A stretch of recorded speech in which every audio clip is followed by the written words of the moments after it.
Uma das contradições mais evidentes do capitalismo é a fome. E o Brasil, infelizmente, é um excelente exemplo disso. Esse país que se orgulha tanto de ser um grande produtor de alimentos não consegue alimentar com qualidade sequer a sua própria população. E a pergunta que eu faço é, se a gente produz tanto, por que ainda existe fome? E, infelizmente, a resposta não é tão complexa. A forma rápida de explicar o que é capitalismo é dizendo que o capitalismo é um sistema no qual a mercadoria se torna centro das relações sociais. Ou seja, o capitalismo transforma absolutamente tudo que ele consegue em mercadoria, inclusive comida. Só que qual que é a consequência disso? Existe uma regra geral da mercadoria, que é, se ela não der lucro, ela é descartada. Existe um exemplo histórico disso no Brasil que eu tenho certeza que muitos de vocês já ouviram falar. Depois da crise de 29, o Brasil teve uma redução drástica do seu principal artigo de exportação na época, que era o café. E por conta disso, em 1931, o governo Vargas ordenou a queima de sacas de café. Isso porque o preço do café tinha caído muito, e essa queima visava aumentar artificialmente os preços. Só que pensem, queimar o café era mais lucrativo do que distribuir o café. É esse tipo de coisa que demonstra como o capitalismo é um sistema ilógico. Ele não visa atender às necessidades humanas. E, gente, não é que queimaram 2 ou 3 sacas de café. Queimaram café o suficiente para abastecer o mercado mundial por 3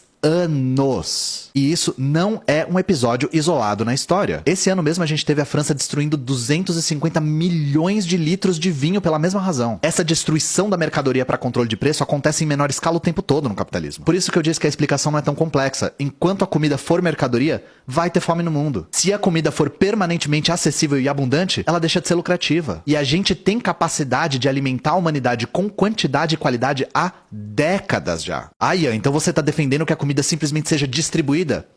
Sim.